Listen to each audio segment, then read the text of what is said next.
ياه، ده انت جمل يا اخي. كنت مستحمل كل ده ازاي؟ يعني تبقى مدير كوره وراجل شاطر كده في الاداره والشغله ديت وتعمل الغلطه دي؟ يا راجل عيب عليك والله العظيم. يتعمل كده في نادي الزمالك وانت المفروض ان انت مدير وفاهم يعني. السلام عليكم ورحمه الله وبركاته يا شباب، ازيكم عاملين ايه؟ اخباركم ايه؟ فتنه كبيره هتحصل في نادي الزمالك، ونادي الزمالك معرض للافلاس. تمام، تابعونا. لو اول مره تشوفني اعمل لي لايك وعندك سبسكرايب واعمل لي شير يا معلم، واديني كومنت جميل كده وهرد فيه عليك زي ما عودتكم في كل مره.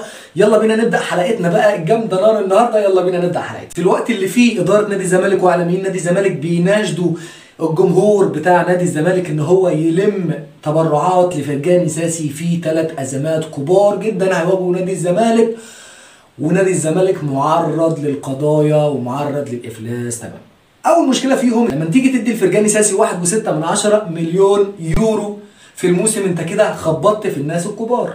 الناس الكبار بقى اللي هم مين؟ اللي هو واحد زي طارق حامد الفئه الاولى، ومحمود علاء، ويوسف اوباما كابتن الفريق. مع العلم ان طارق حامد بياخد 14 مليون جنيه في الموسم بس.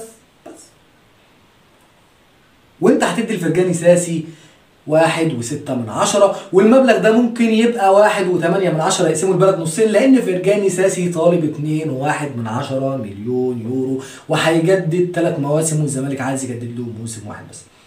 طبعا مش هنقدر نتكلم عليه ونقول لك ان ده ابن النادي ولازم نجدد له والشغله ديت، لا خالص خالص. ده لعيب محترف يا جماعه وجاي مصر عشان يلعب، لا داعي للانتماء ومفيش حد يتكلم على نقطه الانتماء. ولكن كل بني ادم يبقى جواه حاجه كده صغيره. انت دلوقتي لما تدي لفرجاني ساسي زي ما قلنا، طيب يوسف اوباما كابتن الفريق اللي هو بياخد 10 مليون في الموسم، هتعمل ايه معاه؟ خاصة ان هو من نجوم الفريق في الفترة ديت. برضه لو انت بتدور على النجوم، طب لو انت بتدور على الاكثر فاعلية، واحد زي امام عاشور، هتعمل معاه ايه؟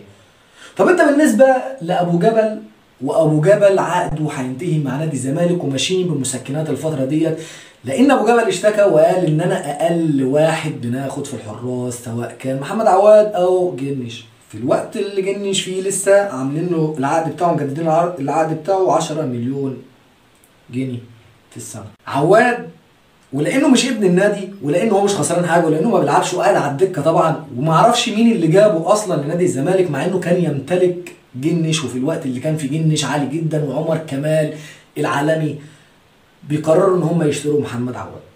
محمد عواد واللي عقده وصل 79 مليون دولار، 79 مليون جنيه. لو جينا بصينا بصه سريعه كده على محمد عواد بياخد كام في الموسم، محمد عواد بياخد في الموسم 10 مليون جنيه في اول موسم. الموسم اللي بعده 15 ونص، اللي بعده 16 و800، اللي بعده 18 مليون، اللي هو الموسم الرابع والخامس اللي هو هينتهي عقده 2024. لعيبه كتيره جدا من نادي الزمالك هينتهي عقدها في 2024، منهم بن شرقي وبن شرقي المحترف. يعني احنا كده خلصنا الجنب بتاع نجوم الفريق. تعال نبصوا بقى على لعيبه الفريق اللي هم لعيبه محترفين. واحد زي مثلا بن شرقي، وبن شرقي يعد من نجوم نادي الزمالك في الوقت الحالي والوقت اللي مضى. منذ قدوم بن شرقي الى نادي الزمالك وبتنهال عليه العقود. بن شرقي بياخد في الموسم كام بقى؟ بياخد 1,700,000 وفي زياده 300 كل سنه. يعني تقريبا حاجه بسيطه كده هنوصل لكام بقى؟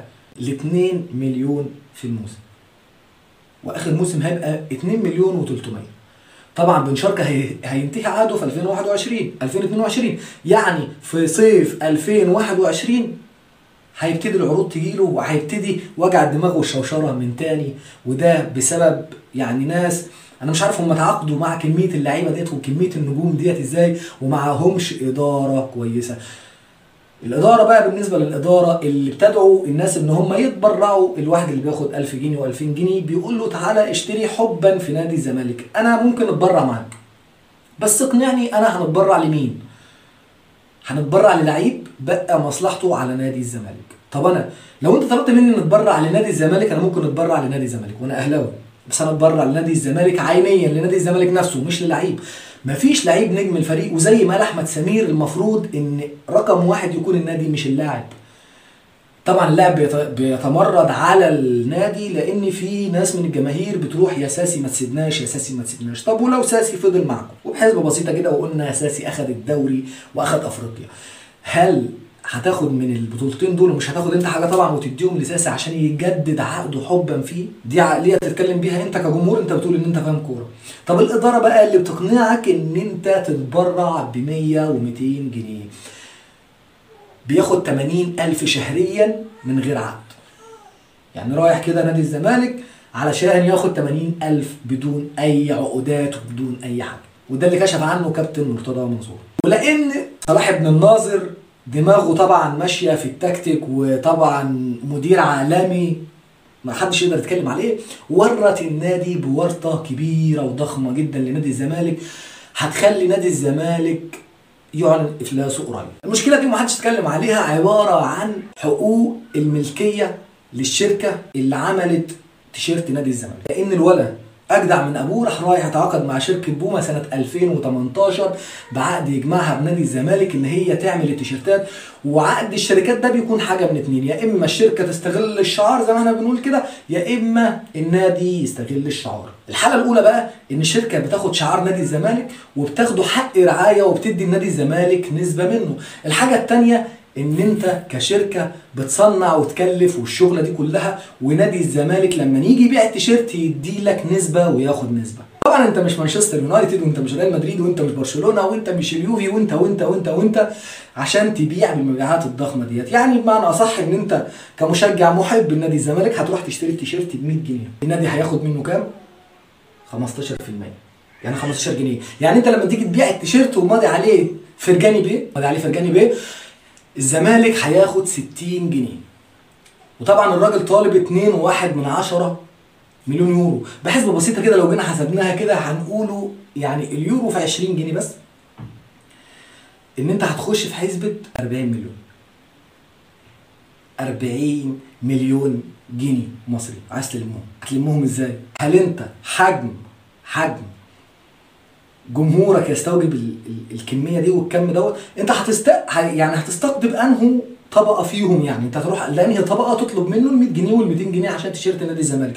طبعا كابتن مهيب طلع واتكلم في نقطه، قال لك دلوقتي لو انا كفرجاني ساسي سبت نادي الزمالك ورحت نادي بيراميدز هتعمل ايه في التيشيرت؟ طبعا صاعقه ومشكله كبيره جدا لان هو مش ابن النادي. احنا لازم نحط في دماغنا معلومه مهمه ان ده راجل محترف كل همه ان هو جايب شنطته وجاي اكنه مسافر زي ما احنا ما بنروح كده وبنشتغل، ومفيش في دماغه حاجه غير الماده والفلوس. حب النادي، حب الجماهير، الشغله دي كلها ما بتفرقش معاه كتير للامانه.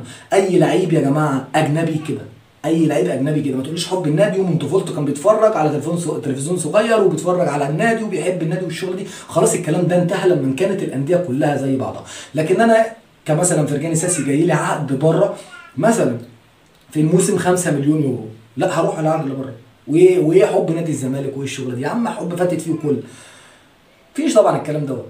المفروض ان الاداره تكون واعيه، والمفروض ان الجمهور يكون واعي. الاعلامي اللي بيكلمك في نقطه ان انت تتبرع ده قول له انت اتبرع في الشهر. انت بتاخد مثلا 60 مليون في الشهر، 15 مليون في الشهر، ادفع مليون بس، خليهم 14 مليون بس في 10 شهور، ده 10 مليون. كل اعلامي في القناه بيطلع 7 اعلاميين في ال10 ادي 70 مليون، انتهت ازمه ساسي. وانا ليه نجمع للعيب؟ ما اللعيب ده ممكن يسيبني في اي وقت ويمشي. التوقيع بتاعه هعمل بيه ايه؟ 200 جنيه هعمل بيهم ايه؟ والاهم من ده كله زي ما قلنا النسبه بتاعت النادي كام؟ في نهايه حلقتنا النهارده بنشكر كل الناس الجميله اللي كانت معانا، اللايك والشير والكومنت هرد عليكم زي ما وعدتكم كل مره، واستنونا في حلقه جديده تاني، والسلام عليكم ورحمه الله وبركاته.